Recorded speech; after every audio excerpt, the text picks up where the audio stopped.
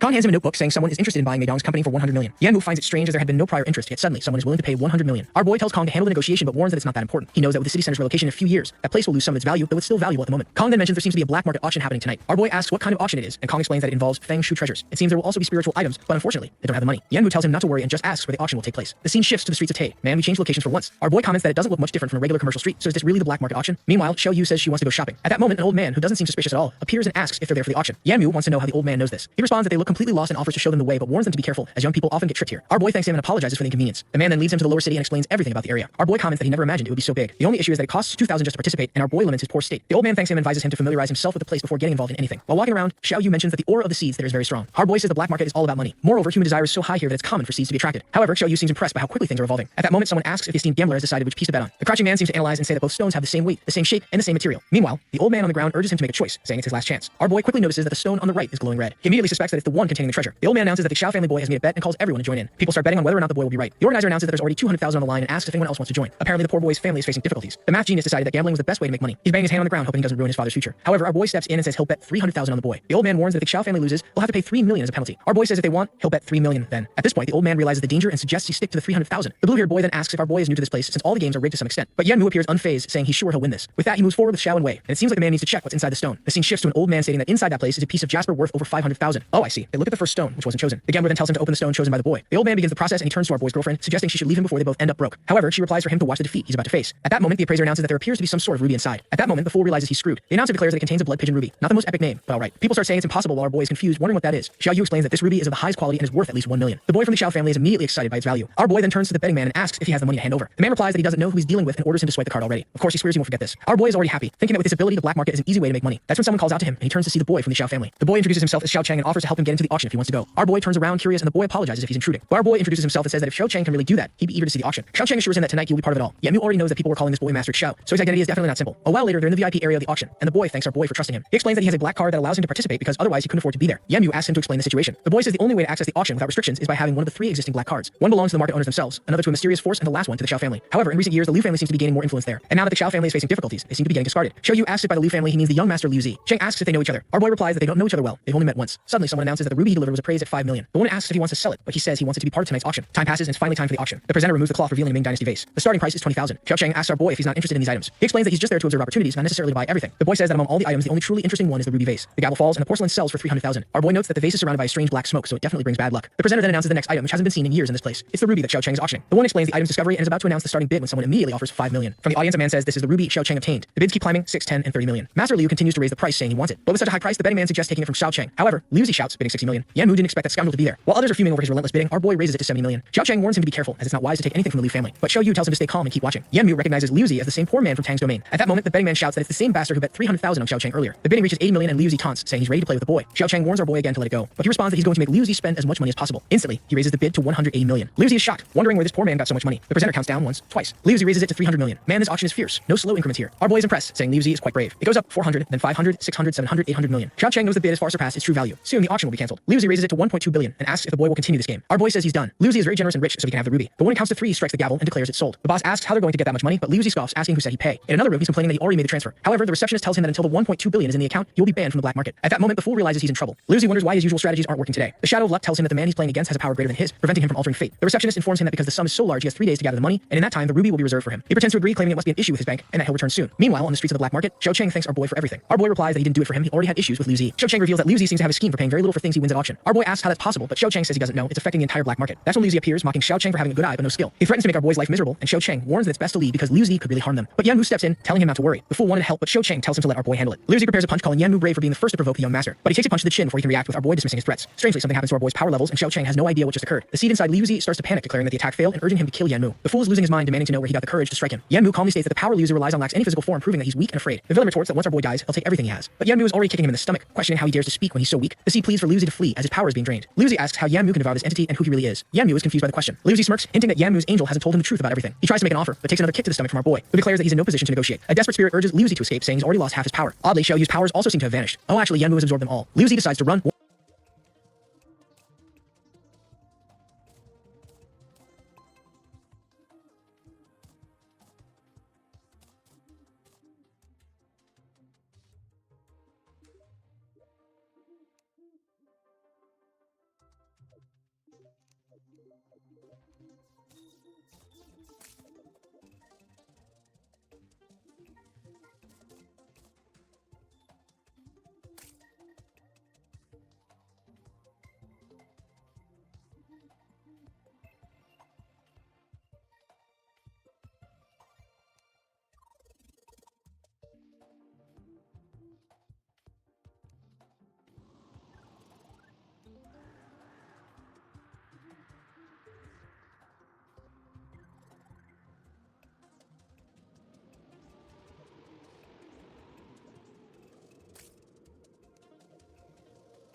Door on your left. And what if I don't? Do you want me to call the mutant Hoglin back in here? You know what? Never mind. Now follow me, Llama. The fun begins behind door number 2. Yeah, fun. Yeah, we'll call it that. Now, Llama, please step inside the injection chamber. What's it gonna do to me? Let's just say I've been wanting to create a special kind of mutant, one that's never been seen before, and I think you would be the perfect fit for it, Llama. I don't understand. Why me? What did I even do to you? It's not what you did to me, Llama. It's what you can do for me. Now, step into the machine. Do I have to remind you of the mutant Hoglin?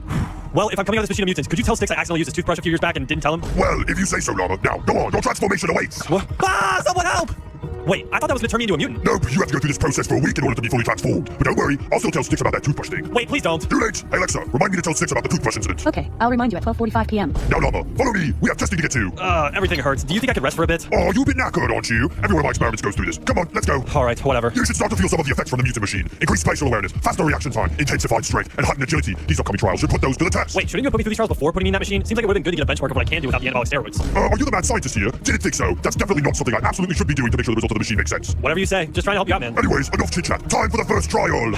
Great. This first trial will test the reaction time. You are currently surrounded by dispensers that all have arrows. Good luck dodging all of them. Wait, what? Mutant, pull the lever! Oh, nah! Bro, how was I supposed to dodge that? Move out of the way of the arrow? Whoa, these are literally impossible. I don't think it's that impossible. Anyways, mutant, pull the lever again! We're doing this again. Bro, dude, get these arrows off of me. Honestly, I think this is a pretty fun trial. I'm surprised you're not having more fun with it. Oh my gosh, was that it? Congratulations on not dying, Llama. You almost killed me. Why would you do that? Because it's funny? Now for your next trial. This will test your newfound strength. Before we begin, here, I'm setting down a wooden sword. Release the toddlers from the KFC blazer! alone. What? Wait, are those baby zombies riding chickens? Actually, that doesn't even look like that many. Oh, no. Why are there actually a bunch? To test your newfound strength, I thought I was pretty clear with that one, Llama. Low-key, these are actually pretty easy to defeat. I don't know why you thought these would do anything. I can release more of them if you like, Llama. I mean, if it's too easy for you, we can make it harder. No, honestly, I'm good. Now that some of them are off their chickens, they're a little bit faster, and I'd prefer to not die. I actually got locked in here, bro. Oh, Llama, it looks like you're taking damage down there. Okay, why am I actually losing to the toddlers from the KFC play zone? I'm actually losing it, bro. Dude, I'm on half a heart. Yo, Doc, or whatever your name is. If you like toss down some steak, I'm actually gonna die out here. No, Llama, one, we only serve vegetarian food around here, and two, you don't get food. All right, I did it. Looks like the serum is really working. You defeat those toddlers with ease. I'm not sure that's the best way to test strength. I'm pretty sure I could beat up toddlers before the serum. Silence! The final trial will test your agility. Have fun dodging all the falling anvils. Hit it, mutants! Falling anvils? Really? Wait, you actually have falling anvils? That makes no sense. Yeah, that's what I just said. Did you not hear me, Llama? Dog, if one of these things touches me, I'm actually dead. Could you please toss me some food? Well, Llama, if you die, then clearly the serum isn't working, and I'm gonna have to toss your experiment out anyway. So, you know what? You don't get food during your trials. Okay, got it. So if your science didn't work, then I'm dead. Got it. That's super duper fair, bro. Yeah, exactly. I don't see the problem with the logic here, Llama. I was being sarcastic! Oh, right. I've just been always really bad at detecting when people are being sarcastic. What are my weaknesses? Is it over? Yes, Llama. Unfortunately, the fun is over. Now, please step right this way into the inventory checker. We don't want you sneaking items back to your holdings too, now do we? Bro, I don't know what you're talking about. Look, here's some arrows I picked up from earlier if that satisfies you. Well then, you should have no problem filling your inventory with exactly 40 boats now, would you? Come on now, step into the boat pile. Oh, look what we have here. Someone's trying to smuggle out some items. Come on now, Llama, hand them over. Fine. Now that wasn't so hard now, was it? Come on, back to your holding cell. Llama, are you okay? What did he do to you? I'll survive. What are you doing to me? Wait, was that Carter? Shut up! May I remind you that you are not to speak until spoken to? Minions, with me! One of those dumb brutes must have broken something important again. You, stay here and make sure Llama doesn't get mutated while I'm gone. Mutate? Did he say mutate? Llama, what did he do to you? How am I supposed to know? He kept talking all this crazy talk about how he was working on some experiment and I was the perfect candidate or something. Experiments? He just took me to a room, hooked me up to a machine, and started draining energy from me or something. This guy has some serious issue, and we need to get out of here fast. All minions to Sector B. Experiment 10B has breached containment. Wait, what's going on? Did one of the mutants escape or something? Wait, is that Llama and Sticks? Hey guys, over here. We're here to get you out. Johnny, how'd you know where we were? What are you even doing here? We were being held here too, but we need to go now. It won't take them long to recontain the experiment. We don't have much time. But wait, what about Carter? Another breach detected in prisoner containment site C. Stop them! We need to go now. We can't leave without Carter. Who knows what sick experiments that wacko doctor has planned for him? Guys, we got company. Theo, do it now.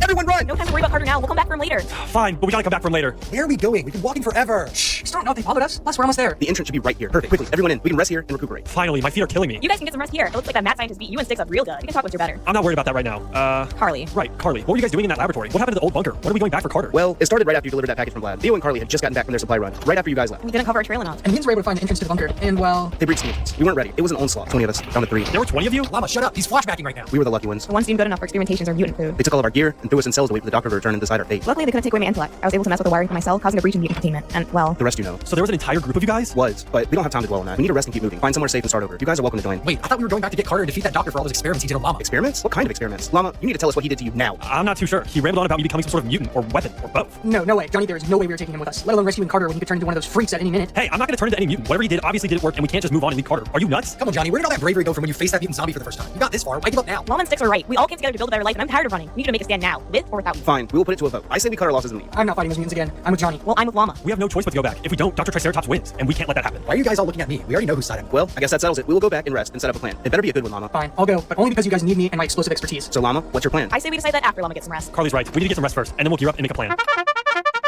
Everyone up and out of bed! We're going to war! Bro, really? You ain't gotta do all that. We don't even know Llama's plan yet. Hold your horses, Sticks. Aw. Enough goofing off. What's the game plan? Okay, well, I thought about it, and here's what I come up with. First, we gear up with whatever tools and armor you guys have left. And once we do that, That's when you come in, Theo. Your explosive expertise will help us get back in the way we left. But won't the mutants be guarding that area more? You might be right, and if that's the case, then we'll go where they least expect us, the front door. Johnny, I told you we needed to bring the thermite. I knew that wouldn't be enough. Wait, guys, I found the lever over here. Bro, that door is insane. All right, guys, let's go. And once we're in, Sticks, Johnny and I will lead. Carly and Theo, you two will watch our 6. We have no idea what can sneak up on us. On the way to Dr. Triceratops, we'll find the control room. Carly, that's when you come in. You'll sabotage all the mutant containment cells, leaving enough chaos for us to just walk right up to the doctor. Got it. So when do we rescue Carter? I'm getting to that. I imagine Dr. Triceratops will be expecting us by then, so he'll be with Carter. Oh, Llama, I've been expecting my prize experiment to be returning home soon. Wow, Llama, you really did call it. Theo, Carly, Johnny, and Sticks, you guys will handle any of the mutants the doctor has with them, and I'll take on the doctor myself. Silence! Minions! Seize them and end this stupid montage! Charge! Stay back! You can't kill me! Don't you want to make sure you don't turn into a full-blown mutant? Yeah, that's right, Llama. Put your sword away. Llama, we don't have enough gear. These things are gonna kill us. Llama, please, you gotta do something. These mutants are too strong. You know what? This ends here. You are gonna let my friends go, and we are gonna end this nonsense. Ha ha! You really think you can stop me? Any moment now, you will be a mindless mutant for me to control, and there is nothing you can do! We made it this far, and you don't have any more mutants to defend yourself. Nowhere to run. We've won. Stop right there! Wait, what just happened? Why can't I move? Yes, it worked! It really worked! What does he mean it worked? Wait, is that one of his insane experiments? With my device and Llama's mutant abilities, I will end this petty civilization! My mutant abilities? What is he talking about? End speed 1 civilization? And do what? Finally, there will be no need for speed 1 civilization or combat civilization, for we will control the assets of both civilizations. Time and strength! There will be just one civilization. Mutant civilization, ruled by me and me alone. Wait, what? Combat civilization? What is he talking about? No, I can't worry about that now. I need to stop him. I need to save my friend. Now all I have to do is perfect this device. Once I do, absolutely no one can stand in my way! No, this can't happen. I gotta stop him. I just gotta think of something. If I just keep trying, I can stop him. What? How did you just move? This is impossible. No, wait. That must mean... That must mean what? The serum worked! That means any moment you will be full mutant. Quickly, I must document it. How do you feel? Can you tell you what transforming? I don't really feel any different. This is perfect. You and I will rule this world, Llama. Stop those who move against us beneath our boots. No longer shall we be ruled from the shadows. You think I'd work with you after all you've done, all the suffering you caused, and innocents you turned into unwilling servants? You misunderstand, Llama. You think you have a choice? You must listen to me. Now kneel! Wait, what's happening? Why am I listening to you? A new dawn begins. The era of Dr. Triceratops is upon us. Psych! No, Llama, please.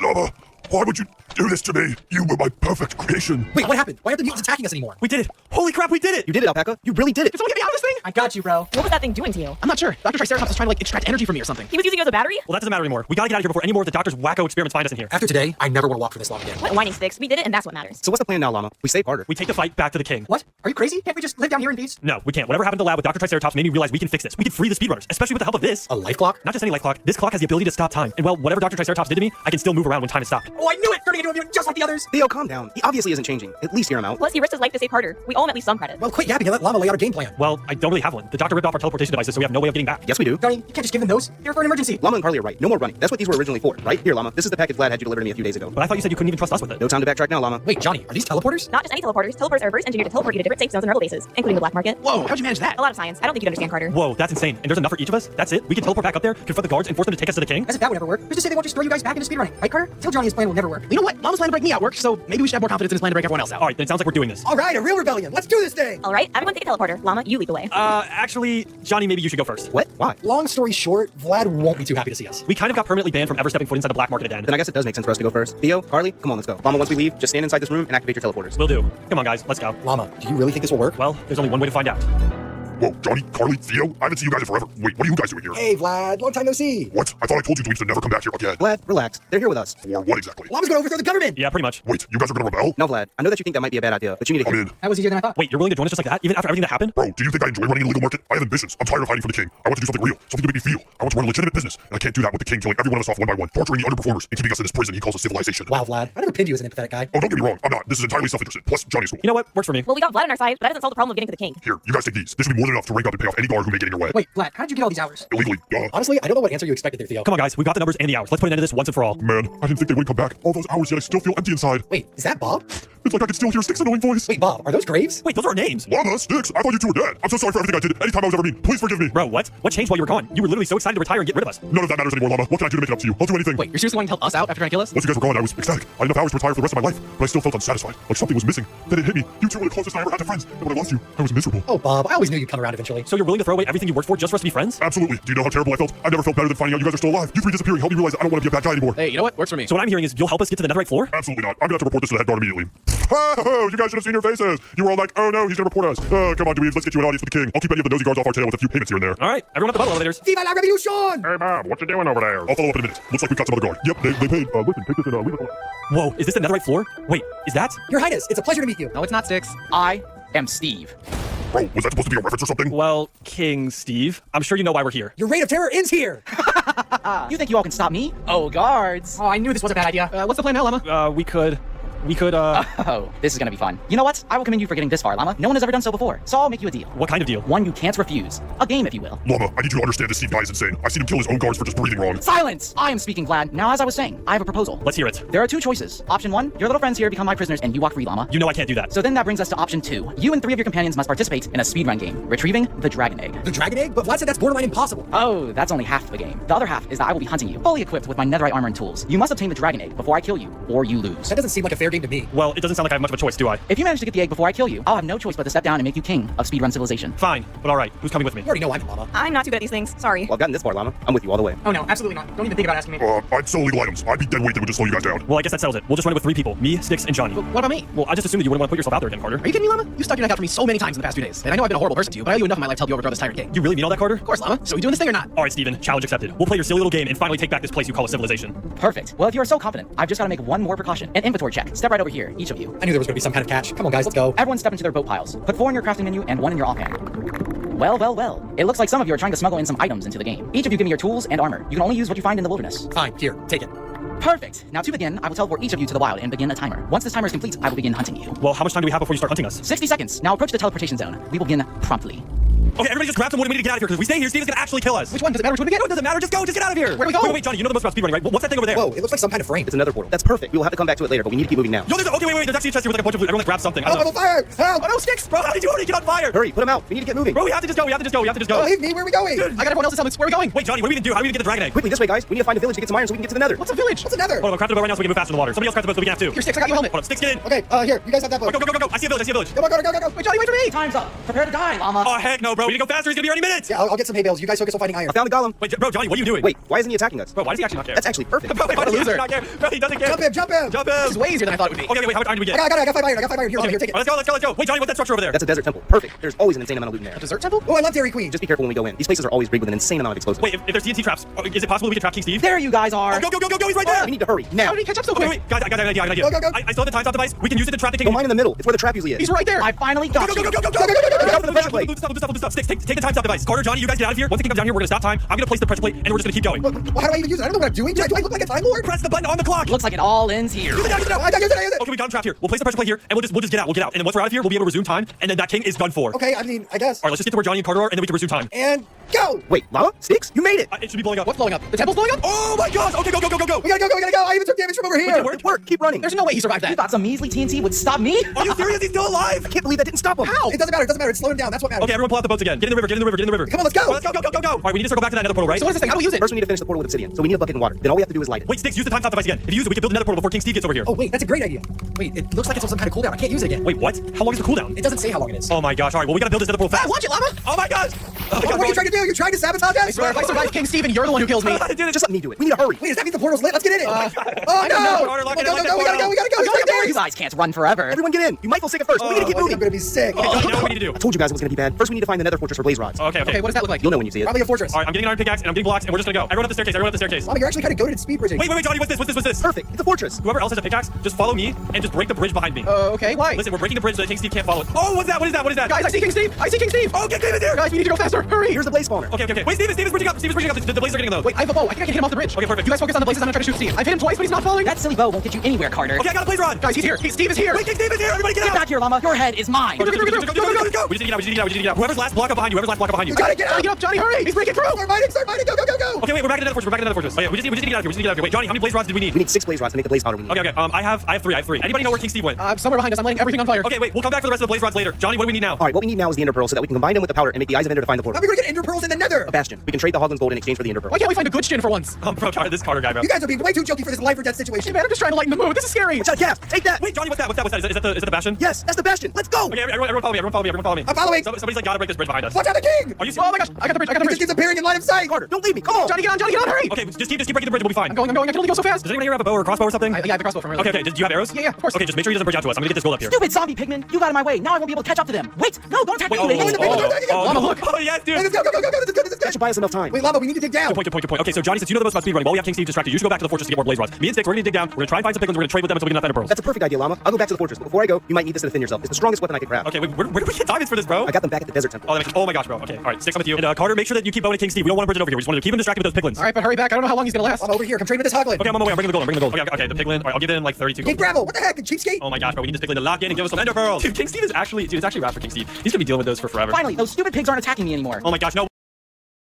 Let's talk about some astronauts who suffered painful deaths. In, well, space, of course. Starting with the Space Shuttle Columbia disaster. This story is about a space shuttle that was supposed to return home safely, but instead became a disaster that burned the whole crew inside alive, where their bodies then smashed into the ground. Yeah, let's rewind to January 16th, 2003. Columbia, the oldest space shuttle in NASA's fleet, is sitting on the launch pad at the Kennedy Space Center in Florida. The mission, a scientific research flight. 7 astronauts were ready to do 80 experiments in space. They say they wanted to study what happens to microbiological processes in the absence of gravity.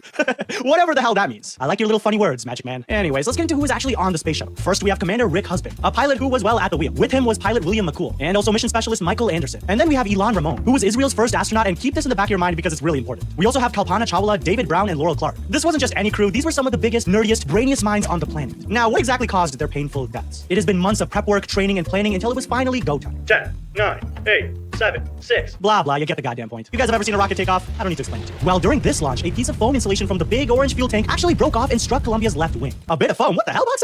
That's not a big deal. So you would think. But in the world of space travel, even the smallest inch can be a massive problem. Yes, size matters here. Now, here's the interesting part. NASA engineers actually did in fact notice this. They saw the footage of the foam hitting the wing, but here's the thing. They didn't think it was that big of a deal. A piece of foam hitting a large metal rocket, I mean, who cares? Now, wait. I take that back because some of the engineers were concerned. They knew that if the heat-resistant tiles on the wing were damaged, it could mean a disaster during re-entry. I mean, when something flies into the atmosphere, if you guys didn't know this, it burns up like crazy. So they need all the protection they can get. But did anyone listen? Let's just say, not really. They asked for satellite images to assess the damage, but the request was denied. Yeah, denied. The higher-ups at NASA in charge of the safety inspections, or the mission management team, thought that the risk was low and they decided to carry on with the mission as planned. Hey, what's more expensive, the whole ship and crew or some satellite pictures, huh? Hey, it's tax dollars, who cares? It's probably how something like that went. This whole thing was caused because of overconfidence and the assumption that nothing could go wrong. For 16 days, the Columbia crew was busy doing what astronauts do best. Nerd. They were conducting experiments on everything from the behavior of flames in microgravity to how spiders spin webs in space. I mean, spiders in space? That's either the coolest goddamn thing I've ever heard, or it's either the creepiest. But yeah, they were up there doing their thing and the world watched. And for a while, it seemed like another successful NASA mission. Families of the astronauts were happy and excited, knowing that their loved ones up there were doing amazing and big things. And the rest of us, well, we're just happy to see some space stuff. I mean, you don't really get to see that every day. The ship did its thing, the astronauts performed their experiments, and talked to the ground. I'm sure while they were up there, they actually learned a lot about what happens in the lack of gravity and all that, you know, the nerd. That my box brain is way too small to understand. But then, after 2 weeks of all going to plan, the worst happened. February 1st, 2003. Columbia was scheduled to re-enter the Earth's atmosphere and land safely back at the Kennedy Space Center. But as the shuttle made its dive into the Earth, something went horribly wrong. And the crew actually noticed that something was going wrong. Colonel Rick Husband said on the mic, and I repeat, Roger, those were his last words. At 9 o'clock, as the shuttle entered the atmosphere, the damaged left wing allowed superheated air to penetrate the wing structure. The heat-resistant tiles, which were supposed to protect the shuttle, had been damaged from the deadly foam. And what happened next? The wing started to disintegrate, ripping apart and then... Yeah, you heard me correctly, and it was so fast, it was 18 times the speed of sound. That's not just fast, that's goddamn zoom. And to be torn apart at that speed, the destruction was almost instant. Almost too quick to even comprehend. I mean, guys, 1 minute they were coming home, and the next, they were gone. Now hold on, how could this happen? How could NASA let this slip through the cracks? As you would expect, investigations began immediately. The Columbia Accident Investigation Board was formed to find out what went wrong. And whew, did they find some things. The foam strike was identified as the cause of the disaster, but it was actually more than that. NASA itself had ignored the warnings, and 7 innocent people paid the price. Not only that, but remember that Israeli astronaut, Ilan Ramon? Well, him being on board made people think that this could have been a terrorist attack. No, seriously. Remember, this was shortly after 9/11, so America was terrified that that's what it was. But ladies and box heads, the investigation showed that the only terrorist here was the goddamn foam. Alright, now let's talk about Soyuz 11. This next one wasn't American. Remember in those early days, the space race was on between the Americans and the Soviets. June 1971, picture this. The Cold War is in full swing, the United States and the Soviet Union are neck and neck. Each trying to outdo the other with everything. And then we have Soyuz 11, a mission that was supposed to be a historic success, but turned into one of the most tragic events in space history. Maybe I should start saying space exploration history, because isn't like history everywhere in space? You know what I'm saying? I'm on a tangent. Let me set the stage for you. The Soviet Union had already achieved the first satellite, the first human in space, you name it. They were kicking America in the goddamn... Now they were about to pull off another first, manning the world's first space station, Salyut 1. Great, thought America. Before 11, the Soyuz 10 mission was a mission to attempt the docking before, but failed to dock with the station due to technical issues, and they returned home. Woohoo! Cheered the Americans as they f***ed it up. Soyuz 11 was the Soviet Union's second attempt at this. The plan was simple: dock with Salyut 1, spend a few weeks conducting scientific experiments, and return home as heroes of the motherland, comrades. It's our space shuttle, comrades. The crew of Soyuz 11 was 3 astronauts: Commander Georgy Dobrovolsky, flight engineer Viktor Patsayev, and research engineer Vladislav Volkov. These guys were the cream of the crop, or the vodka of the vodka? I don't really know what Russians do other than drink vodka. But then again, what does America do? I don't know. June 6th, 1971. Soyuz 11 approached the Salyut 1 station. They held their breath as they got closer. Tick. Talk. Closer still. The moment of truth. The astronauts adjusted the module and got closer. Click. They had successfully docked with Salyut 1. This was a huge win for the Soviets. The crew entered the space station and began their mission. For 23 days, they conducted experiments on what happens to bone density when people stay in space for a while. They watched the Earth from the orbit, measured sun wavelengths from space, and even broadcasted for live TV from space. I mean, imagine going live from a space station in 1971. Like a goddamn 1970s Twitch stream. Yeah, what's going on, chat? Today we're going to be doing a let's play of America in the space race. Thanks for the 3-month sub, Cuba. Really appreciate it. Anyways, things weren't really all that smooth. Salyut 1 had some serious issues. Technical malfunctions, problems with air quality, you goddamn name it. First was the failed docking of the Soyuz 10. Then, once the crew of 11 were on board, they started noticing a weird smell. On the station, the filters were malfunctioning and causing a strange smell throughout the station, which is what they were smelling. More than that, the power supply kept going out, which was a constant issue with their experiments for measuring the sun's wavelengths. But the crew pushed on, determined to complete their mission. One thing the Russians are great at is pushing through some shitty goddamn conditions. Every country that's ever tried to invade them in the winter had a bad time. But then the time came to return home. June 29th, 1971. Soyuz 11 undocked from Salyut 1 and began its descension back to Earth. Everything seemed normal. The crew was calm, the spacecraft was functioning as expected, and the world was kicked back and watching from home. You know, watching them come back home. But then during re-entry, the most dangerous time besides takeoff actually, things went horribly wrong. A loud sucking noise is heard. Air is rapidly sucked out. The men gasped for air. Come here! Nothing. The rescue teams were on high alert and made their way to the module. What they found was absolutely horrifying. A cabin vent valve, designed to equalize pressure when landing, which, by the way, don't worry, I didn't know what that was either, accidentally opened in the vacuum of space. Hey guys, you mind if I crack a window? God damn it, Jerry. In less than 30 seconds, all of the air in the capsule vented into space. The astronauts, without their pressure suits, because, no one expected the cabin to depressurize, were instantly exposed to the vacuum of space and died instantly. Now let's just pause here for a second. Imagine that, sitting in a spacecraft, thinking you're minutes away from home, and then poof, all the air is gone just like this. As Soyuz 11 descended through the atmosphere, ground control tried to make contact with the crew, but there was no response, just silence. The capsule landed in Kazakhstan, and recovery teams rushed over to open it. The rescue teams opened the door, it slowly opened, the rescue teams looked inside. Oh my great heavens, one probably said. It was horrible. All 3 of the astronauts were dead. Strapped in their seats, their faces looked like frozen skeletons with their skin sucked to the bone, with obviously signs of suffocation from space. The Soviet Union was devastated. The loss of the astronauts was a blow not to just the space program, but to the nation as a whole. But Box says, seriously, these guys gave their lives for the advancement of human knowledge, so to me, they're heroes. And again, most of us watching this video probably sit around on our couch and eat glue. These men are goddamn heroes. Okay, now I've been bashing NASA a little bit too much in this video, but hold on, what if I told you they misled us into believing Earth is the only planet capable of having life on it, and that it might not be true? Because scientists have recently uncovered a misunderstanding about Uranus. What misunderstanding, you may ask? Well, apparently new analysis indicates that Uranus and its 5 largest moons may not be dead worlds, suggesting the potential for life. Now you're probably thinking, how the hell do I know if I'm getting the full picture and there might actually be life on a different planet in our solar system? Because come on, we all know some news articles from some companies, CNN, can lie and manipulate the truth or simply leave out really important information about what's really going on in the world to serve their own agendas. Which, by the way, is why Box says I always think that you should be cross-checking the information you read with other sources, just to make sure it's not a whole lot of baloney. Luckily for you, dummy, I made it really easy with today's sponsor, Ground News, which I actually use to make these videos. Basically, they're an app and website that gathers related news articles from around the world to create comprehensive story overviews. Like this one on the misunderstanding about Uranus, which says that NASA's Voyager 2 was a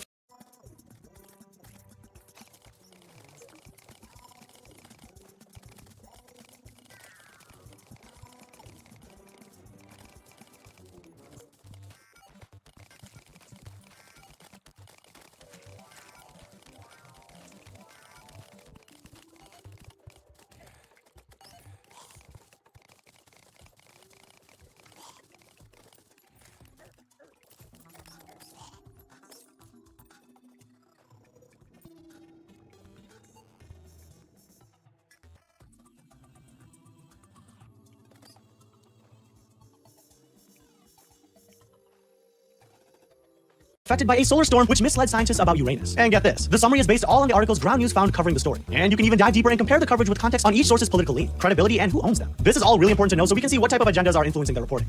CNN is not gonna love this one. Because unlike them, Ground News isn't just telling you what to think. They're just showing you all the information so you can fully understand what's happening and make up your own mind about it. Anyways, to top it all off, Ground News is independent, nonpartisan, and doesn't use any ads on their platform so they can stay as objective as possible. So if you'd like to join a platform working to make the media landscape more transparent, then head over to ground.news/box and save 40% on the same unlimited access Vantage plan as I use. Stay informed, stay critical, and stay grounded. Thanks to Ground News. Now, let's get back into the video. Now let's talk about the Challenger explosion, January 28th, 1986. Another group of American astronauts would die horribly. And on live TV, a day that many of our parents probably still remember. All of a bit too well. The Challenger mission was one of many shuttle missions that had become almost routine for NASA. No big deal, kickback, easy kind of stuff. This was supposed to be the 25th shuttle mission, and the first ever to include a regular civilian. What could go wrong there? And by the way, her name was Krista McAuliffe. She was a school teacher that was supposed to be a part of the crew in space. Yeah, I know what you're thinking. It sounds a bit crazy, I know. A teacher in space? What the? The idea was to show kids going to space was something you could aspire to do, no matter who you were. Oh, don't worry, NASA. After watching this video, I don't want to go to space anymore. I'm perfectly good on the ground. Anyways, let's talk about the crew of 7, who was Commander Francis R. Scobie, pilot Michael J. Smith, mission specialist Ronald McNair, Ellison Onizuka, and Judith Resnick, payload specialist Gregory Jarvis, and of course, our teacher, Krista McAuliffe. Now let's talk about the build-up. So, the Challenger launch had already been delayed multiple times due to bad weather and technical issues.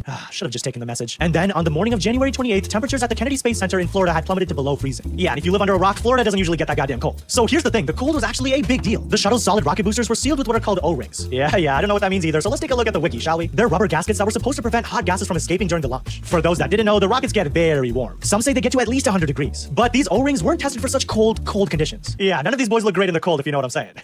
Bad time. Engineers from Morden Diacol, the company that actually manufactured the boosters, were even goddamn concerned. They had warned NASA that the O-rings could fail in the cold. So, what did our trusty guys at NASA do? They probably debated, they probably yelled, discussed, and all in the end it didn't matter because they decided to go ahead with the launch. Bunch of nerds in a circle. Oh yeah, you're so smart? No, you're so smart. Nah, bro, close your eyes, bro. Okay, bro. What do you see, bro? Nothing, bro. That's my world without you, bro. That's probably how it went, bro. Anyways, what I'm trying to say is the nerds were under some pressure to keep to the schedule. The desire to maintain public and political support all played a role in the decision. So here we are, January 28th, 1987, 11:38 EST. 10, 9, 8, 7, 6, 5, 4, 3, 2, 1. The world watched as Challenger lifted off into the clear blue sky. Families, friends, and millions of viewers were glued to their TVs, especially the students, eager to see a teacher, Krista McAuliffe, make history. And well, because they're in this video, they definitely made history. For the first 73 seconds, everything seemed to be going according to plan. But then, at an altitude of 46,000 feet, something went horribly wrong. A plume of flame appeared, a sign that the O-rings had just failed, just as the engineers had feared.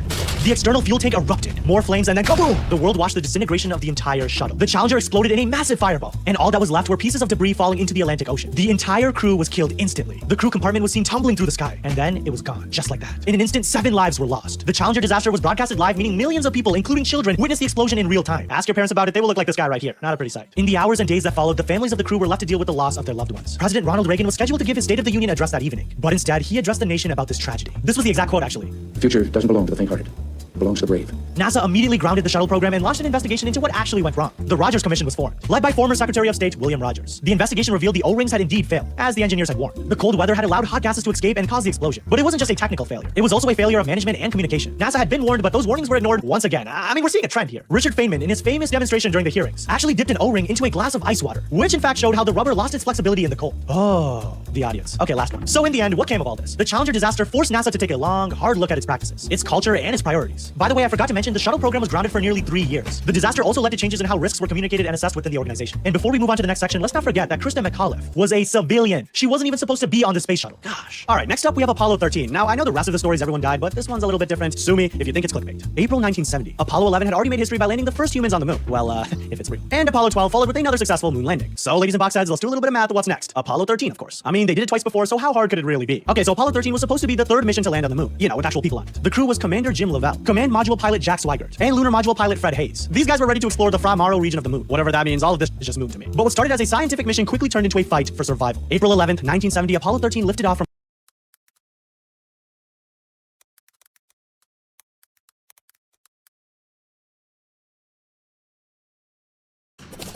You can find ash wood in the underground, and from there you can create a couple of new things with it.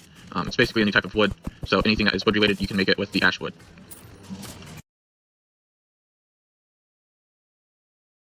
In this video, I installed a mod that adds shields into the game. These shields allow me to dash into enemies.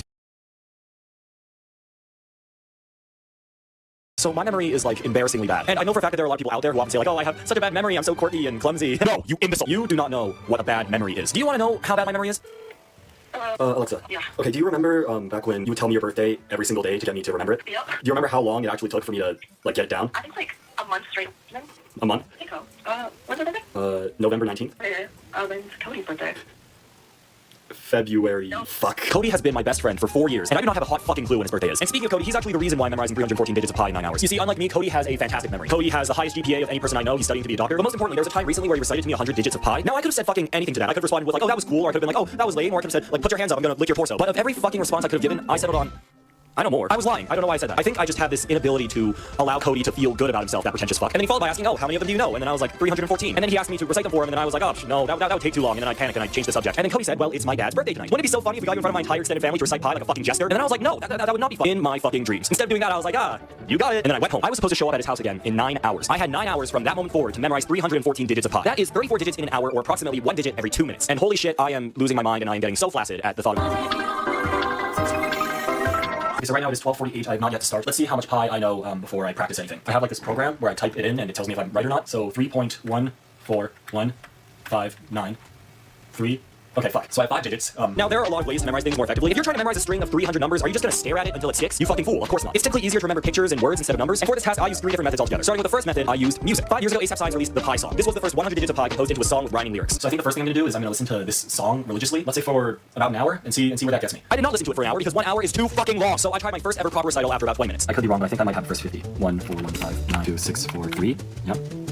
8. Fuck, 28. Okay, not even close. Oh no, I couldn't remember the 50. Oh, what a disappointment, right? Wrong. I memorized 28 digits in 20 minutes, meaning that I was on pace to finish this challenge in 3 hours. Right? Wrong. Wow, you fucking suck at this. Now, here's the thing about memorization. You could probably memorize a string of 3 numbers in about 3 seconds. But I'm willing to bet that you probably couldn't memorize a phone number in 30 seconds. Now, why is this? Well, when you have a longer number, there's more room for error, and there's more room for you to mess up the numbers that you've already memorized. So the more numbers I memorize, the more likely it is for me to fuck up. So for me to memorize 100 digits, likely it should take me something more like 3 hours, right? Wrong. Wow, today is just not your day. Although what I said before is true, you have all failed to consider the fact that I'm just the smartest person on fucking planet Earth, because after just 1 hour of practice. Okay, I found a new website, and I'm gonna do my first proper attempt of getting the first 100 digits. Or 159950551. Okay, I think that's 50. 05. 8. Ooh, shit. Okay, that was, I wasn't sure about that 8. 6, 7. Wait, shit. Ooh, okay. It's been about an hour and 10 minutes, and I've got 100 digits down. So I'm definitely on pace. I just need to keep this going. And since the Pi song worked so well, I used the second Pi song. No, I didn't. I didn't use the second Pi song because I didn't know it fucking existed. So for numbers 100 to 200, I used a very different method. Remember when I said that a lot of people memorize words easier than they memorize numbers? Well, fun fact about me, I actually used to do a good amount of theater. I know. Look, you can make fun of me after all this pays off because I memorized a good amount of script. I think you know where I'm going with this. If I somehow take these numbers and turn them into words that would be in a script, maybe I'll have an easier time remembering them. The numbers up there are what I'm trying to memorize, so I wrote like a Shakespearean excerpt to remember the first 3 lines. Aid to what force? Aid, oh, aid, seed live ones. Seed to aid to trees. Oh, sex. For heaven 09 seed, aid 44, 609s. Fire. Aid to C1, heaven to, find D5's 9. For oat 1, to aid for aid. Heavens for live O'Tools. Now, I know what you're thinking. Cole, that was the coolest thing ever. You should start writing songs. You're a generational talent. You deserve a Pulitzer Prize, dude. I mean, I know, but do you know what's cooler than the script I just wrote? The fact that it fucking worked. I was able to memorize up to 200 digits with this dumbass method. Hey, get this shit. 200 places. And the time currently is 3:31, so we're still on pace, which is good. 200 digits in 3 hours. I wasn't just on pace, I was on a fucking roll. The hardest part of this challenge, though, wasn't actually memorizing new numbers. It was mainly 2 other things. First off, I have to actually remember the ones that I already memorized. So I had to do a lot of review, and I had to do a lot of just like fucking jamming these numbers into my brain. And the second thing is, I'm gonna be honest, I was fucking bored. I've been sitting in the same place for 3 hours at this point, playing with fucking numbers. But after 5 hours of memorizing numbers and just sweating my ass cheeks into the leather of my chair, I started using a new method of memorization. Number stories. Okay, so let's say you want to memorize this string of numbers. To memorize it, let me tell you a story. The number 3 walked up to the number 5 and ate him. As he was being swallowed, the number 5 tried to dial 911, but fucked up and dialed 211 by mistake. After swallowing the 5, the 3 opened her mouth in the shape of an O and puked him out. Little did she know she was pregnant with triplets, and she puked out 5 3s. I did this for 50 numbers. This document is getting so absurd. 44 gets up, duplicates himself and turns to 88, then dials 1970, putting 0 after the 1. This causes the 9s to flip over to 6s again and get sandwiched by 5s, the lesser ones. The 6 on the front then flips back to 9 and takes 33 from the 44, leaving sex alone for one of the 1s. I feel as though these memorization methods say something about me. After doing that for 50 digits, I'd gone to 250. But I realized that this method wasn't actually as effective as the Shakespeare shit. So I went back to doing that, and I know what you're thinking. Oh god, Cole, please don't make me sit through another one of your stupid. This story is about an old man named Sexwano who sells dildos in the shape of a tree. Don't worry, I'm getting there. So Sexwano pulls up into the town market, and he's yelling, "Tree for sex! Oh, tree for freight! Sexwano!" The crowd screamed from the town market. Sexwano is now screaming into the market. 4 to 5 for a tree tube! Sex! Sex! For a tube! Suddenly, a customer shows up, and in his hand is a treaty that is worth a fortune. Museums would pay thousands of doubloons just to get their hands on it. 1 treaty, 9 trees, said the customer. Sexwano was over the moon. Nobody's ever been wealthy enough to buy 9 of his dildos before. He then gives his customer the dildos, and in the street, he begins to do things that, yeah. Sex! Oh, heaven! He exclaims. Everyone in the town square sees this act of bravery, and they raise their cups. To sex! They chant. Oh, it's a fortnight! Another customer sees this and tries to do the same thing, except instead of a treaty, he has a forum. This is a forum that Sexwano has been looking for to clear sanitary inspection. The customer then says, 1 forum to heaven. Tree heaven. Sexwano looks at this forum and cries tears of joy. He has finally done it. His dreams have come true. The scene fades and the moral of the story appears on screen. To fortify a heaven. You know, I was always too scared to go to therapy, but I'm thinking that this might be a good time to start considering it. Anyways, with this, I had memorized all 314 digits. Can't get this shit. 314 places. This is the first time I did it successfully. And now I just need to do it in front of a crowd. The crowd in question was Cody, his father, and a lot of his extended family. As I was sitting there, I was just thinking to myself, what the fuck am I doing here? How did I get here? Why is this my job? But I couldn't think about it too much because I had a recital to do. Okay, Yeah, I'm ready. Come on, Justin. I got through the first 100 no problem because I listened to that song for an absurd amount of time. 0, 6, 7, 9. But now this was the real challenge. Would my work of script pay off? Oh, sex! Sex! 0, 6, 6. 5. 5, 5, 0, 5. Heavens for live tools. 7, 4, 5, 0, 2. So far, it was flying colors, but the biggest problem was rapidly approaching. The number stories. These were the ones that were the least practiced and the ones that I messed up the most often on. Let's see how this goes. 8, 5, 2, 1, 1, 0, 5, 5, 5. The number stories went on and on and on, but eventually, I got to the end without fumbling the bag. 8, 5, 6, 6, 9, 2. And now all that was left was to tell the story of Sexwano. I knew this story like the back of my fucking hand. It's a story that I will paint on the walls of caves. It's a story that I will tell my kids before bedtime. It's a story that will follow me and my legacy. It was time to take it all home. Sexwano! 6, 1, 0. To sex! 2, 6, 0. Oh, it's a fortnight! 2, 4, 9. And before I knew it, I had reached the end. 0, 0, 6, 6. 0, 6, 3, 1. And now I had done it. I had finally proven that I have the smarter, better, and more smoother brain than Cody. I didn't get this on camera, but when I finished, Cody actually ran into another room and cried and whined a lot. Like he absolutely lost it. Like I don't know what to say. I'm just a bigger person in this situation. But you know what? That's all I have for you today. So get home safe and stay kind, everyone.